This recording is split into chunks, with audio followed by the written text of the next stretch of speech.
noite, pessoal, tudo bem com vocês? Eu resolvi fazer esse vídeo hoje para explicar um pouquinho sobre a nossa quarta aula, que nós não tivemos, então nós tivemos um formulário, né, algumas questões ali que caem no Enem, em vestibulares, para a gente estar respondendo referente ao conteúdo que a gente já estudou. Então, em cima disso, hoje eu vou tirar algumas dúvidas. A gente vai conversar um pouquinho sobre as questões que estão presentes ali para tentar entender o motivo de ser determinada resposta, ok? Eu não passei para vocês ainda as respostas. Após eu disponibilizar esse vídeo, eu estarei disponibilizando então a tabelinha com as respostas, ok? Bom, gente, a pergunta número 1 era: um ecossistema pode ser representado sob a forma de pirâmides ecológicas de 3 tipos, de número, biomassa e energia. A esse respeito, são feitas as seguintes afirmações. 1. Em um ecossistema equilibrado, a pirâmide de energia sempre apresenta a base maior do que o topo? A resposta essa afirmativa, no caso, está correta. Por quê? Porque em um ecossistema equilibrado, o produtor, né, no caso a planta, vai estar lá pegando a energia solar que ela vai estar recebendo, transformando essa energia em açúcares, né, em energia orgânica ali, química no caso, e ela estará usando parte dessa energia para o seu desenvolvimento, e a outra parte, a parte restante, ela vai estar armazenando. Aí o que acontece? Se você analisar isso, então a planta, durante o ato ali de transformação de energia, ela tinha um valor razoavelmente grande de energia. O que ela estocou era parte disso, entendeu? Então é muito menor do que o que ela tinha inicialmente. Aí vem o herbívoro e se alimenta dessa planta. O que esse herbívoro vai conseguir pegar de energia vai ser a parte armazenada, apenas a parte armazenada, ok? Nesse caso, tudo o que foi gasto pela planta, o herbívoro não irá se beneficiar. Uma vez que já foi gasto, não tem como recuperar essa energia, né?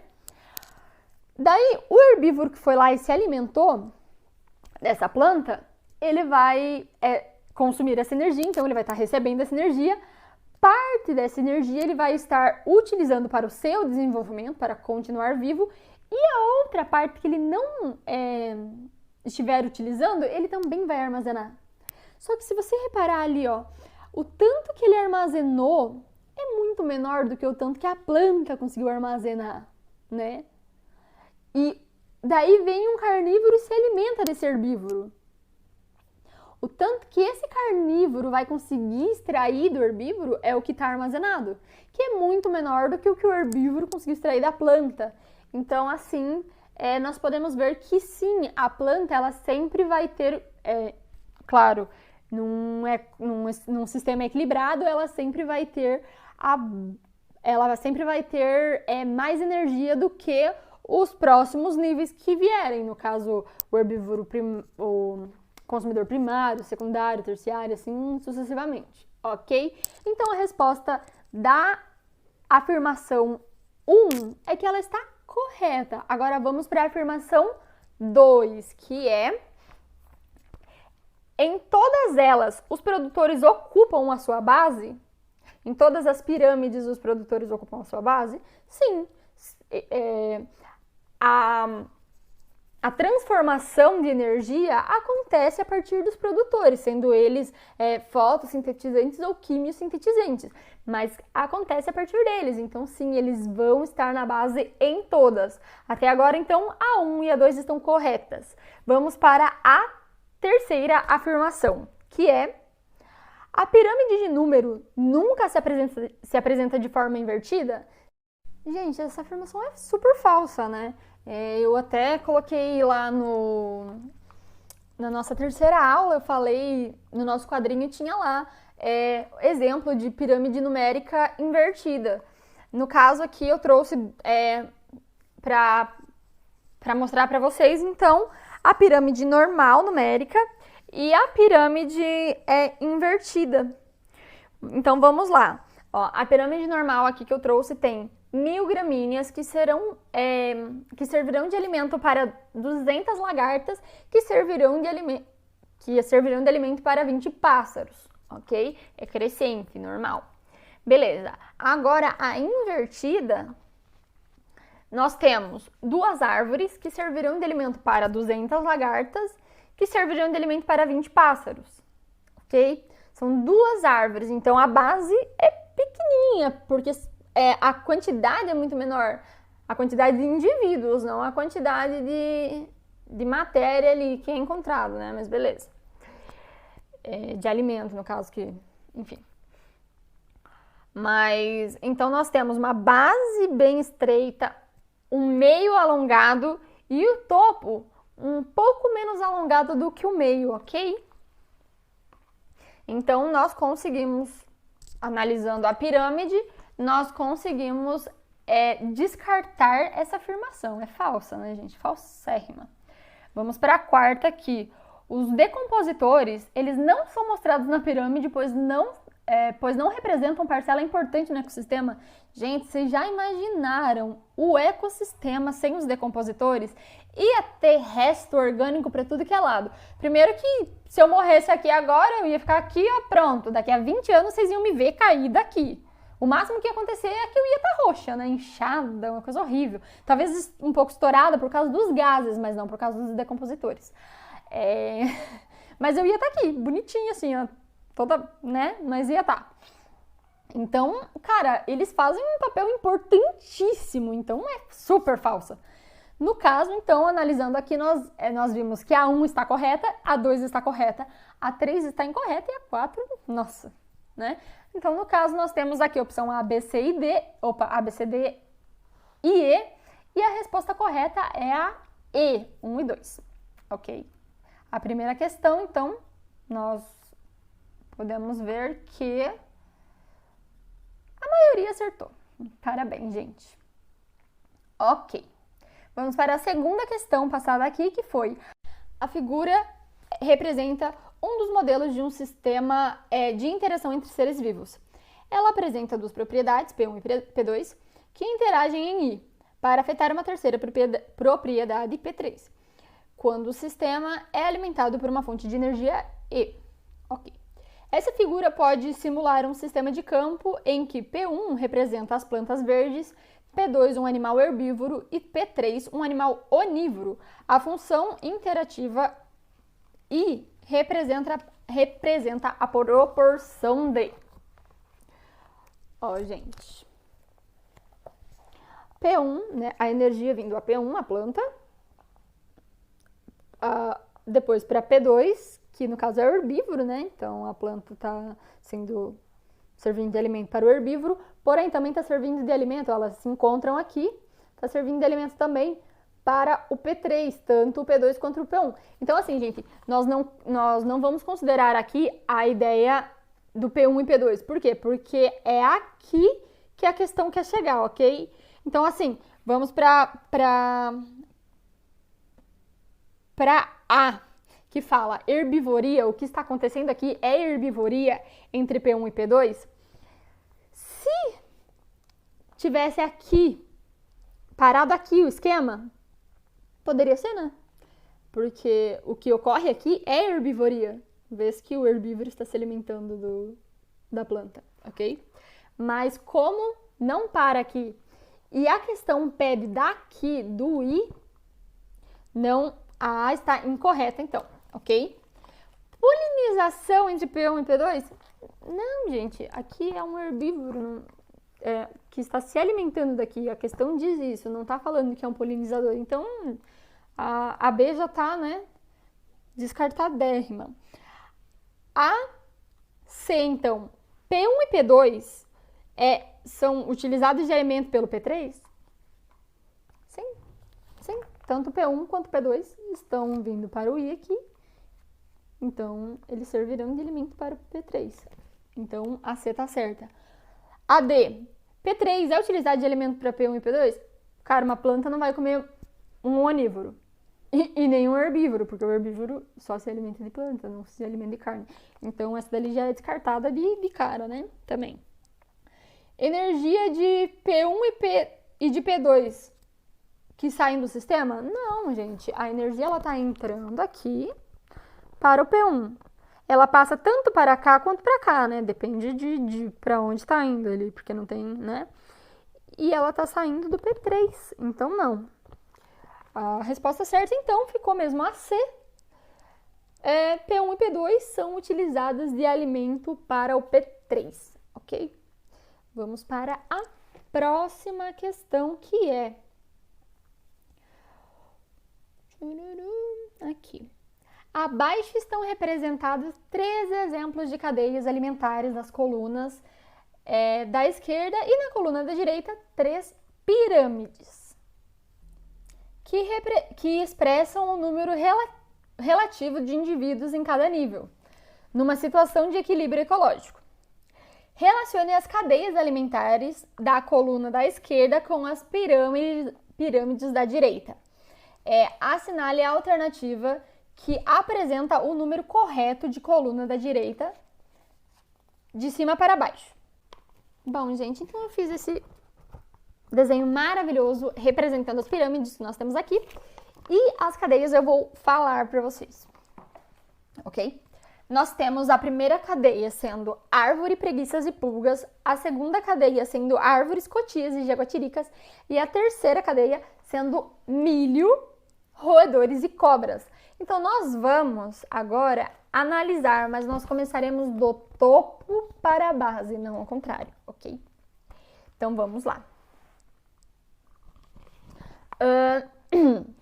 Nós sabemos que a questão 1 aqui, nós encontramos em uma preguiça muitas pulgas, muito mais pulgas do que, tem muito mais pulgas aqui no corpo da preguiça do que, por exemplo, preguiças em árvores. Então, nós vamos analisar aqui o esquema, ok? Para ver qual delas é. O número 1 aqui, qual das pirâmides. Nós temos muito mais pulgas do que preguiça, né? Numa árvore. Então, o esquema que se enquadra é esse segundo. Ok? Entendido? Tendo em vista que aqui, ó, o topo tá bem pequeno, né? Tá bem estreito. E aqui também. Então, o único que se encaixaria aqui, no caso, seria esse daqui, por conta do número de pulgas que são encontradas em uma preguiça. Ok? Então, vamos para o segundo, árvore, cotias e jaguatiricas. Beleza, nós temos ainda, então, cadê meu canetão aqui? Nós temos ainda, esse daqui é o número 1. Nós temos ainda esse e esse, ok? Árvores, cotias e jaguatiricas. Nós sabemos que não precisamos de tantas jaguatiricas para se alimentar de várias cotias, né? Que vão se alimentar aqui, então, da árvore. Do que a árvore vai produzir para elas, no caso. Então, assim, nós temos esse exemplo e esse exemplo.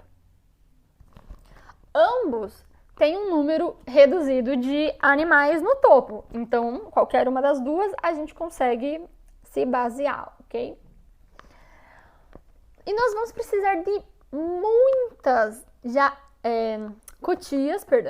cotias para se alimentarem dos frutos que essa árvore vai dar.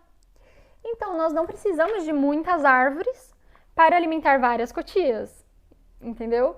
E aqui nós temos um número maior. Então, nesse caso, gente, como nós não precisamos de muitas árvores para alimentar um número X de cotias maior do que o de árvores, né? Que poderão alimentar ali uma jaguatirica, no caso, que uma jaguatirica ela não ficará satisfeita apenas com uma cotia. Então, nós pegamos isso como base, mesmo a gente não tendo um número X de seres, né? De cutias, de jaguatiricas, enfim. Então, assim, nós não precisamos de muitas árvores para gerar alimento para a cotia e nós precisamos de um número considerável de cotias para alimentar as jaguatiricas. Tendo em vista isso, nós sabemos que aqui é A2, ok? Aqui. Tá bem feio, gente. Tá bem feio mesmo. Mas beleza. Então, nos restou o 3, né? A terceira cadeia alimentar, que é composta por milhos, roedores e cobras. Nós sabemos o quê? Que nós precisamos de muito milho, porque o milho, ele é o produtor primário. E o roedor, ele vai se alimentar daquilo ali. Então, nós precisamos de muito milho, por conta da fonte de energia que ele vai gerar para os roedores. Então, nós precisamos de muito milho para conseguir alimentar um número X de roedores que poderão alimentar um número X de cobras. O número de cobras que vão se alimentar de roedores é muito menor do que o de roedores. E o número de roedores é muito menor do que o número de milho. Isso é meio que um cálculo que você não precisa perder muito tempo para pensar nisso. Tipo, nós não precisamos de muitos roedores para invadir ali um negócio e acabar com tudo a saca de milho. Não precisamos de muito. E não precisamos de muita cobra também para acabar com todos esses roedores. Então, aqui é a 3. Nossa, aquele número feio. Ok, então aqui nós temos a opção A, B, C, D e E. É apenas duas opções que começam com o número 3, né? A e a E. Mas a que está certa, no caso, é a letra A, que está na ordem 3, 1, 2. Aqui, milho, roedores e cobras. Árvore, preguiças e pulgas, por causa da pulgas aqui. E árvores, cutias e jaguatiricas, ok? Show de bola. Vamos para a próxima questão. Gente, essa próxima, ela dá a representação de quê? De um homem, né? Caçando o leão e o leão caçando o homem enquanto abutres estavam ali em cima à espreita, ok? Agora vamos para o enunciado da questão. Os personagens da figura estão representando situação hipotética de cadeia alimentar. Suponhamos que, em cena anterior, a representada, o homem tenha se alimentado de frutas e grãos que conseguiu coletar. Na hipótese de, nas próximas cenas, o tigre ser bem-sucedido e, posteriormente, servir de alimento aos abutres, o tigre e os abutres ocuparão, respectivamente, os níveis tróficos de opção A, produtor e consumidor primário? Não, por quê? E teve gente que colocou produtor, gente. Isso que eu fiquei... Beleza. Por que não? Porque nenhum deles consegue pegar a energia do sol, fazer fotossíntese, fazer a transformação ali para os açúcares, né? Então, A, com certeza não. A, B, consumidor secundário e consumidor primário? Não, gente. Porque o consumidor primário foi o homem, né? Que se alimentou dos grãos. Então, não tem como o tigre e o abutre, um dos dois, estarem fazendo o papel de consumidor primário. Ainda mais que ali está colocando tigre e abutre, respectivamente. Não tem como o abutre, que vai se alimentar do tigre posteriormente, ter um nível mais baixo do que o tigre, ok? Então, vamos para a seguinte. Consumidor primário e consumidor secundário? Não, porque o tigre ele está fazendo papel de consumidor secundário e o abutre, então, que será o próximo a ser analisado, ele estará fazendo papel de consumidor terciário, né? Então, vamos para a D. Consumidor secundário e consumidor terciário? Bom, foi isso que eu acabei de falar. O homem, ele comeu uma planta, no caso o produtor ali, Então, ele fez o papel de consumidor primário. Sendo assim, o tigre, que se alimentar desse homem, ele vai estar fazendo o papel de consumidor secundário. E o abutre que estiver se alimentando do tigre fará o papel de consumidor terciário. Então, a C está certa. A D está certa. Consumidor secundário e consumidor terciário. E a E, consumidor terciário e produtor? Não, gente, também teve gente que colocou. Por que não? Porque o tigre ele não vai estar fazendo o papel de consumidor terciário. Para ele fazer o papel de consumidor terciário, o homem teria que ter se alimentado de outro animal antes de servir de alimento para o tigre. E o abutre ele não tem como ser um produtor, então a gente anula essa também, ok? Vamos para a seguinte. Nós temos aqui, então, uma pirâmide, né? E o enunciado diz o seguinte: considere a pirâmide ecológica abaixo e assinale o que for correto. 1. A representação acima é uma pirâmide de biomassa? Eu não consigo mostrar ela para vocês, gente, mas se vocês quiserem, ainda está disponível lá. A questão número 4. Então, a questão número 4? Ok, gente. Então, não está certo. A seguinte. Perdão, a questão de número 5. Então, no caso, a representação não é de uma pirâmide. De biomassa invertida. Não é. Até porque ela não é uma pirâmide invertida, né? Não tem nem como ela demonstrar uma pirâmide de biomassa invertida, sendo que ela não é invertida. Vamos para a segunda. Na pirâmide acima, as gramíneas são organismos autótrofos e os gafanhotos e os sapos heterótrofos? A 2 está correta. 4.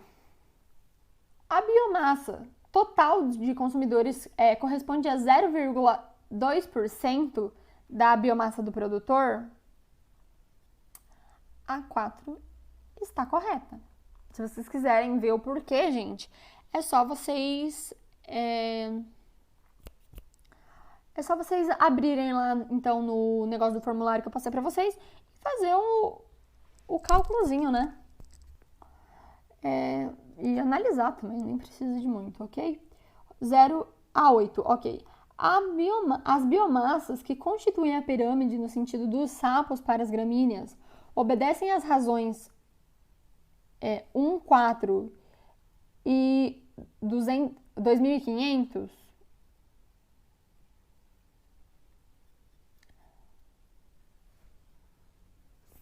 Sim, gente.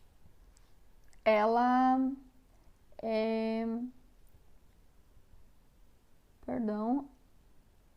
ela obedece às razões 1, 4, 2.500. E a 16, a biomassa dos consumidores primários é 400% maior do que o dos consumidores secundários? Não, não é. Então, ela está errada, ok? Então, no caso, a resposta correta da 5 é a B. 2, 4 e 8. Ok? Agora, vamos para uma que, por incrível que pareça, muita gente errou. Que diz o seguinte. Aqui, o esquema abaixo mostra as relações tróficas em uma propriedade rural, observando a relação trófica acima, de acordo com o esquema, o homem é o quê? Ok. Tá bem feinho também, mas é isso daqui que vocês estão vendo ali. A solitária, o homem, a galinha, o porco e o milho, ok? Aqui, o milho, então, é o produtor. O porco, que se alimenta do milho, é o consumidor primário. O homem que se alimenta do milho também está fazendo papel de consumidor primário. E a galinha que se alimenta do milho também está fazendo papel de consumidor primário. Então, nós temos como papel de consumidor primário, a galinha, o homem e o porco. Mas o homem, ele também se alimenta do porco. Então, ele está servindo também como... tá fazendo também o papel de consumidor secundário. Então, aqui, gente, é muito fácil, né? O homem, ele não é o produtor, com toda certeza. Não é ele que produz, é o milho. No nosso esquema, o milho. Ele é o consumidor primário e secundário? Ele tá fazendo papel, né, gente? Ele tá comendo milho, então ele é o primário. E ele tá comendo porco também, então ele é secundário. Então, a resposta é a C, né? A B, perdão. A letra C fala somente consumidor primário? Não, porque ele está se alimentando tanto do porco quanto da galinha, né, gente? Então, ele está fazendo o papel de consumidor secundário. Além do milho, eu digo, né? E a D, somente consumidor secundário? Não, porque ele está se alimentando também do milho. Não está se alimentando só dos animais que se alimentam do milho, ele também está se alimentando do milho. E a E, somente consumidor terciário? Gente, nesse caso ele nem está fazendo o papel de consumidor terciário, né? Porque para ele fazer o papel de consumidor terciário, teria que colocar ali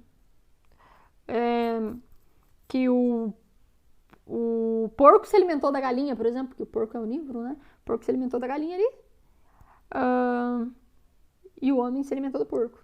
Daí ele estaria fazendo papel de terciário. Então a resposta correta é mesmo a B, que o porco está fazendo o papel de consumidor primário, uma vez que ele está comendo diretamente o produtor, e secundário, uma vez que ele está se alimentando de um herbívoro, ok? Ou de um onívoro.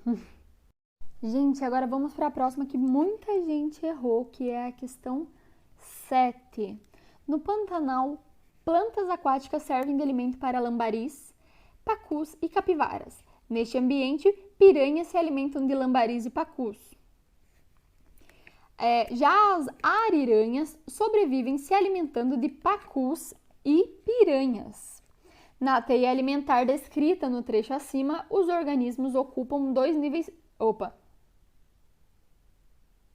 Os organismos que ocupam dois níveis tróficos são...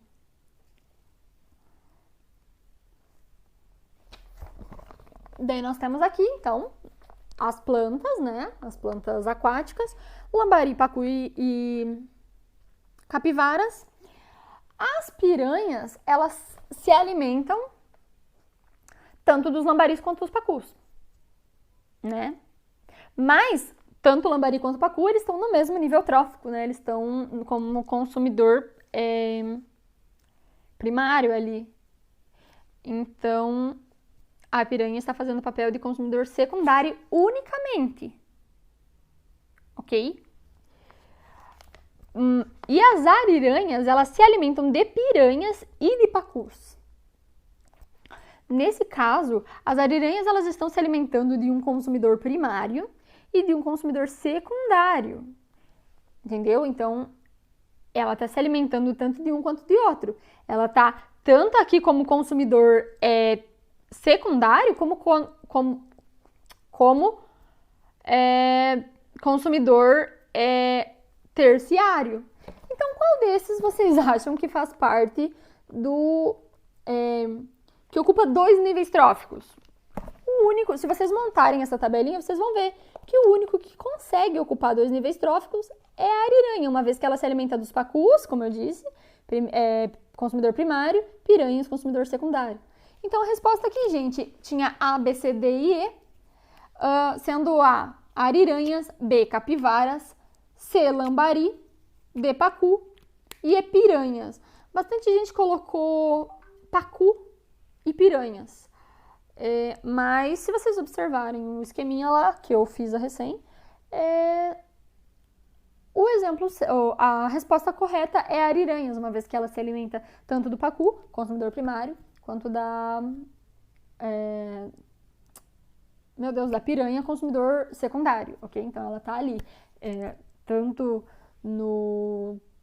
como consumidor secundário, como consumidor terciário.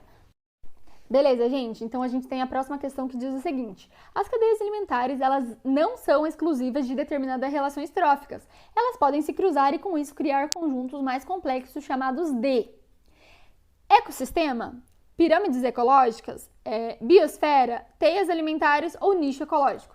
Gente, eu fiz aqui um esquema bem lindinho, só que não, de uma cadeia alimentar, né? Sempre indo para cá.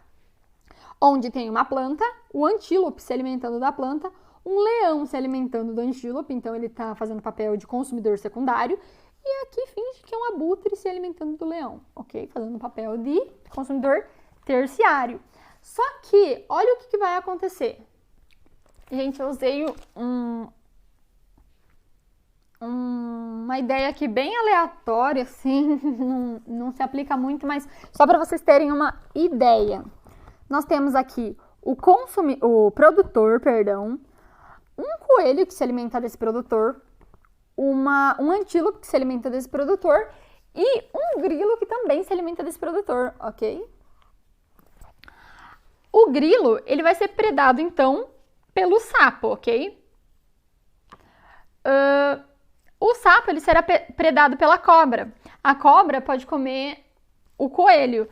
O leão também pode se alimentar do coelho. E a minha hieninha aqui também pode se alimentar do coelho. O antílope servirá de alimento, então, para o leão ou para minha hiena. E todos poderão, menos a planta, poderão servir de alimento para o meu abutrezinho e posteriormente para para os decompositores. Então, gente, com isso nós podemos, eu não sei se vocês vão lembrar, mas foi conversado sobre isso, nós podemos ter uma noção do que a gente está falando aqui, né? Que é uma bagunça. Gente, vendo isso esquematizado mais ou menos aqui, vocês conseguem ter uma ideia de qual é a resposta, né? A resposta é que uma cadeia mais complexa é uma teia.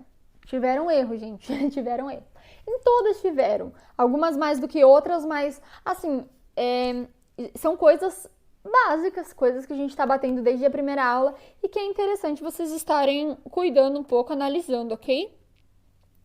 Mas, na sequência, vamos para a próxima questão, que é a seguinte.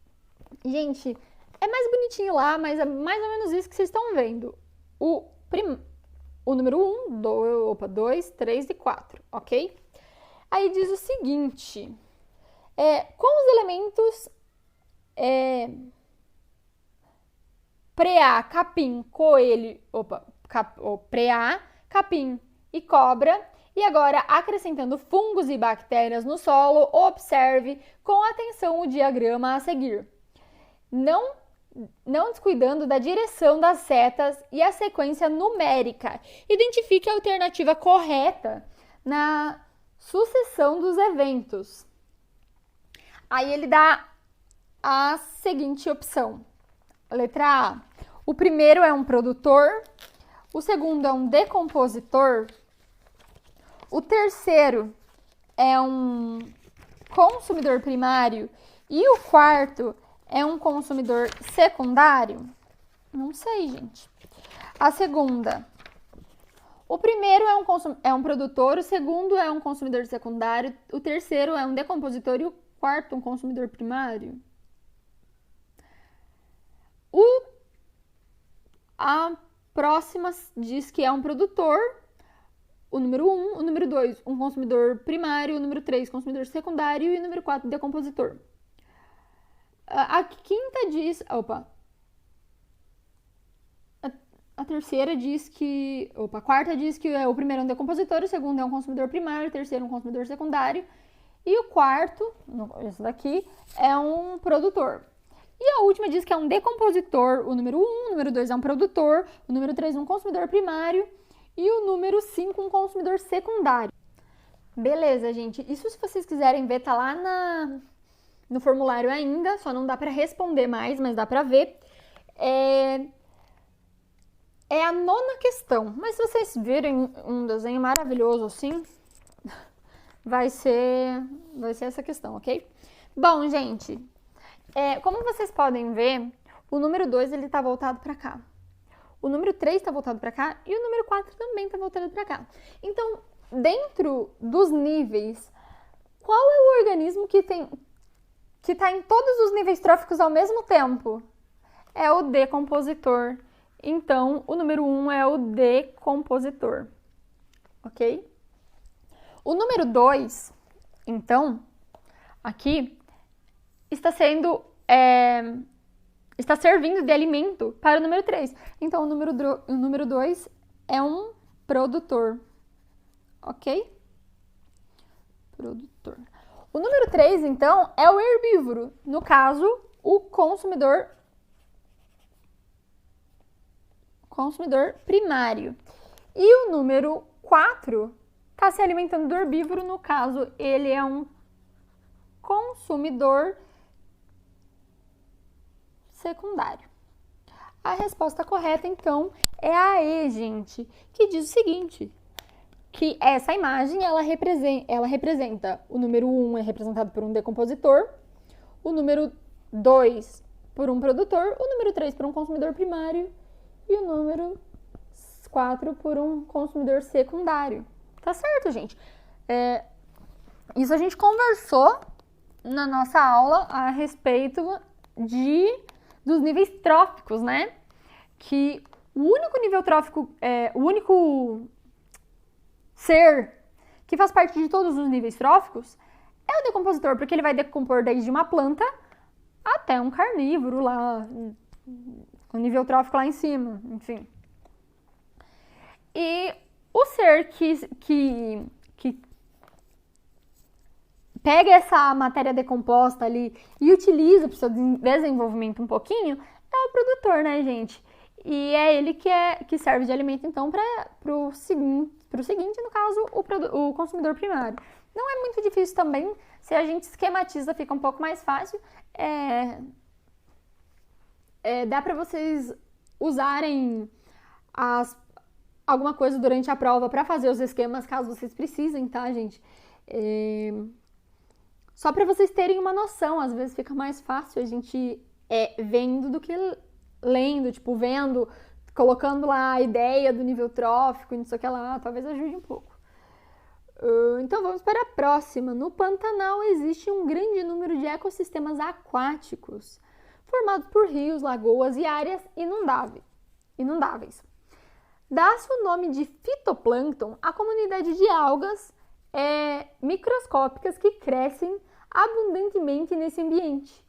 Esse organismo exerce em seu ecossistema a função de...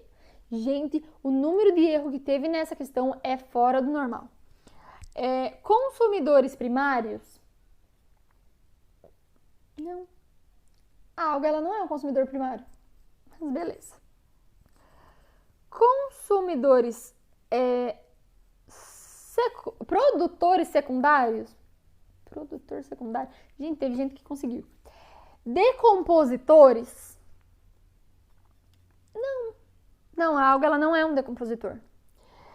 Consumidor secundário? Não, gente, ela não é um consumidor também, né?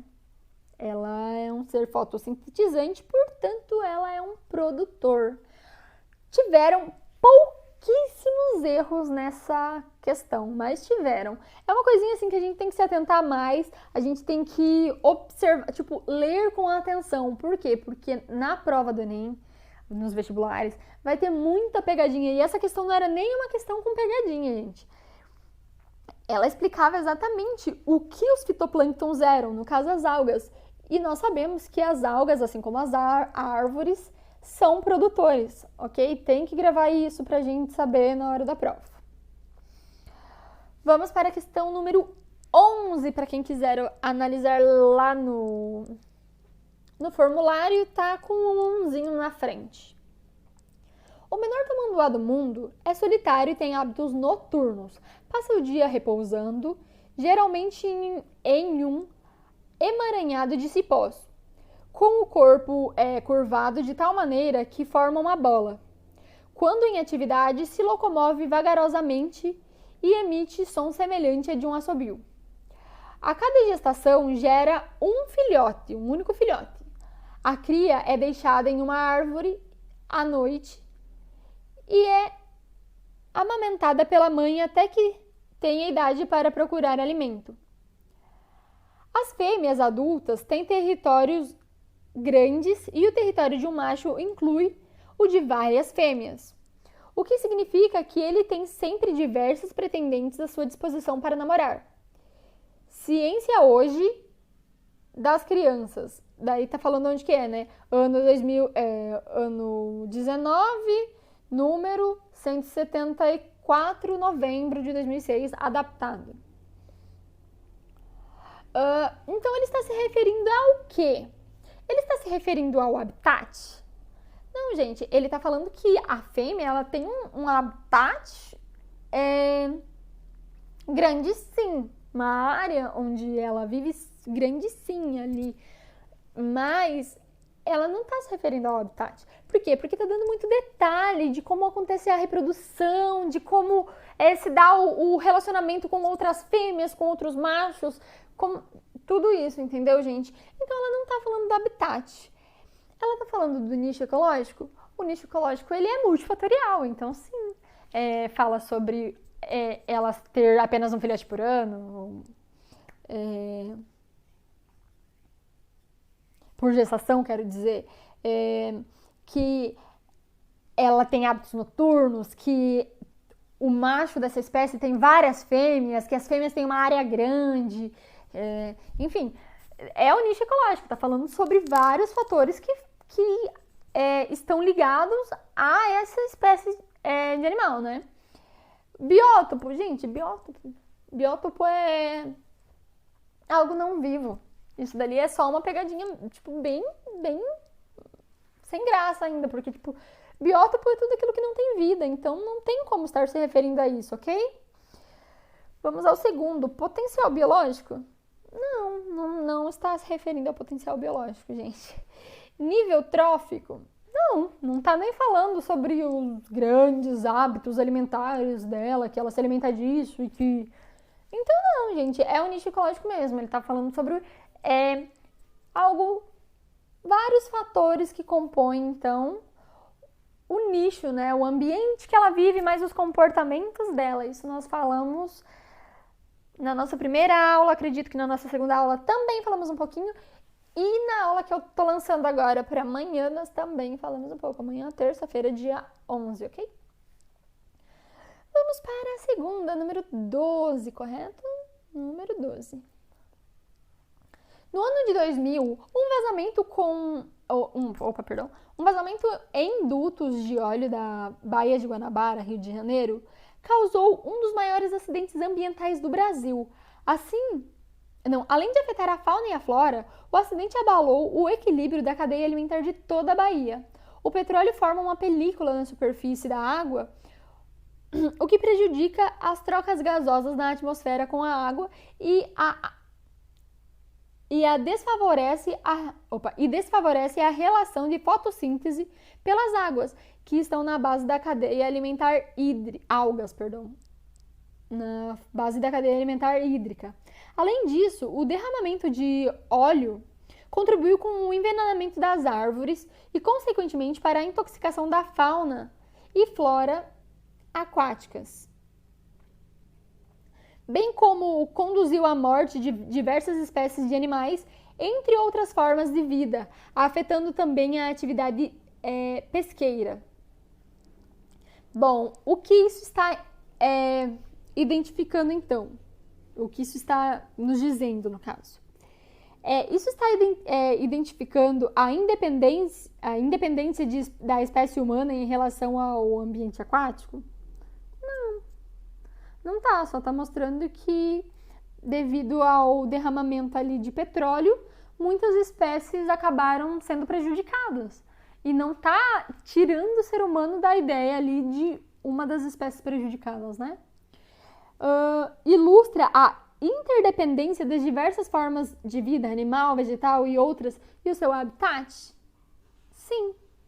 Ele está mostrando exatamente isso, que aconteceu isso na água, mas mesmo as plantas de fora da água sofreram com isso, gente.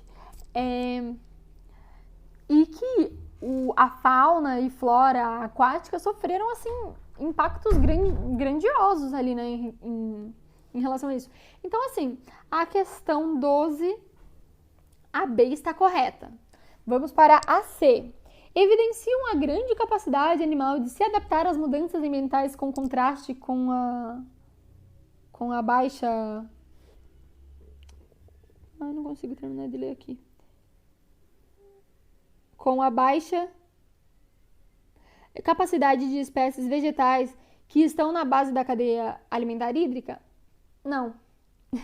Identifica a alta resistência do meio ambiente à ação do homem, além de evidenciar a sua sustentabilidade, mesmo em condições extremas de poluição? Não, gente, está mostrando que muitos seres acabaram sofrendo, tipo, impactos grandiosos por causa disso. Então, né, não tem como ser essa também. Vamos para a seguinte aqui, né? Alerta para a necessidade do controle de poluição ambiental para a redução do efeito estufa? Não, gente, nem fala nada sobre isso. Tipo, fala sobre o impacto que causou esse acidente naquele ecossistema, né? Então, a resposta é mesmo a B, né? Que ilustra a dependência das diversas formas de animais, vegetais e outros seres e o seu habitat, né? Vamos para a segunda, então. Os líquens são formados pela associação de certas espécies de algas e um fungo. Ambas as espécies são beneficiadas nessa relação, sendo que uma espécie não é capaz de viver isoladamente naquele local. Elas não conseguem viver separadas, ok? Nesse caso, há uma relação chamada de comensalismo. Gente, comensalismo, como eu disse na primeira aula, acho que foi, é quando um animal, ele se alimenta dos restos de outro animal, que eu usei o peixe piloto como exemplo, né? O tubarão e o peixe piloto. O tubarão vai lá e se alimenta, e o que resta, cai os restos da boca do tubarão, servem de alimento para o peixe piloto, por isso que ele sempre está ali do lado do tubarão. O próximo, inquilinismo, gente, não, não é inquilinismo. Um precisa do outro, o inquilinismo não. O inquilinismo ele só tá deixando ali, mas não é uma relação de necessidade, né? Mutualismo é o mutualismo, gente. Por quê? Ele tem o obrigatório e o optativo. Nesse caso, ele é obrigatório, uma vez que ele não consegue viver sem. Então, a resposta C está correta, ok? Protocooperação? Não. Canibalismo? Não, eles não estão se alimentando um do outro, né? Então, canibalismo também está descartado. É mesmo a resposta à letra C. No caso, mutualismo obrigatório. Vamos para a seguinte agora. A dispersão de sementes é essencial para a sobrevivência de uma planta, uma vez que a grande quantidade de sementes próximas à planta mãe, diminui a chance de sobrevivência. Ao separar as sementes por uma área maior, cada uma terá acesso a uma quantidade maior de recursos, evitando assim o quê? O parasitismo? Não, se for para algum ser parasitar ela, vai parasitar de qualquer forma, beleza? O inquilinismo? Não. Porque, por exemplo, tá uma árvore lá, se uma bromélia for crescer lá, ela vai crescer lá de qualquer forma, ela estando do lado da árvore mãe ou não. Então, a predação? Não, gente. Da mesma forma que os outros dois não são... Não tem interferência uma coisa com a outra, entendeu? A predação, ela vai acontecer eles estando lá do lado da mãe ou longe da mãe, vai acontecer em relação à planta. O canibalismo, gente, a gente tá falando aqui de uma planta, no caso, né? O canibalismo não acontece entre plantas, então essa dali foi bem uma que eu coloquei só pra bagunçar mesmo. A competição, isso, gente, a competição. Por quê? Porque se ela estiver muito próxima da mãe, o que vai acontecer é que ela vai acabar, a mãe vai acabar usando mais recursos do que ela, ou ela vai acabar tirando recursos. Então, se todas elas se formassem naquela mesma área, agrupadas ali, não teria recurso suficiente, porque uma estaria pegando mais recursos que a outra, umas iam se formar melhorzinha, outras menos, entendeu? Então, elas se dispersando, a chance delas se formarem, de darem, de serem saudáveis e fortes, é muito maior, né, gente? Então, a resposta dessa, no caso, era a resposta E, competição. E agora vamos para a última questão, que foi: algumas relações ecológicas causam benefício para apenas uma espécie, não prejudicando nem beneficiando a outra. Um exemplo clássico ocorre entre a rêmora e o tubarão. Nesse caso, a rêmora prende-se ao corpo do tubarão e alimenta-se dos restos de suas presas. Marque a alternativa que identifica corretamente o nome desta relação ecológica. É o inclinismo? É o mutualismo? Não, também. Nem o inclinismo, nem o mutualismo. Eles não estão ali, né? Enfim. É o amensalismo? Gente, o amensalismo que a gente falou lá é a inibição, um ser que consegue produzir enzimas que inibem o desenvolvimento de outro ser, né? Que nós usamos lá, salvo engano, o fungo, que consegue criar uma substância ali, uma viscosa, que acaba que reduz, no caso, as bactérias daquele local, né? Que foi a partir desses estudos que foram criados os antibióticos. O comensalismo, gente, o comensalismo a gente viu lá naquela aula, na nossa primeira aula, eu também falei recém, né, mas a gente viu lá na nossa primeira aula que o comensalismo é quando um animal, ele se alimenta dos restos de outro animal, ok? Então essa era a resposta correta, no caso a D, não havendo o E para essa pergunta.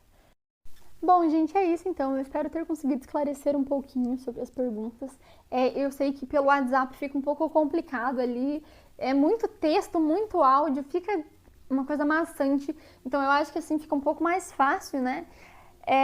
Eu espero que vocês tenham gostado, então, que se vocês quiserem tentar olhar novamente as questões, eu vou estar tentando disponibilizar mais questões referentes ao nosso conteúdo, para que vocês possam estar se testando também. Inclusive, eu estou liberando para a nossa próxima aula um quiz, onde vão ter algumas questões. Eu não vou avaliar, gente. É um lugar onde vocês vão fazer os testes. Se vocês tiverem interesse de me enviar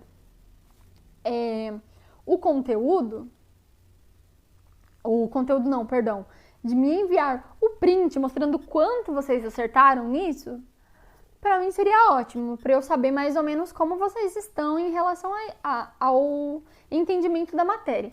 Mas se vocês não quiserem também, é uma coisa de vocês. Eu espero que vocês se deem muito bem, porque não tá absurdamente difícil, na verdade tá fácil. Se a gente, são todos, a maioria, exemplos que eu dei aqui, ou que não são exemplos exatamente iguais aos que eu dei, mas que vocês olhando com atenção conseguem ver isso. Bom, gente, mas eu finalizo aqui então. Obrigado pela atenção.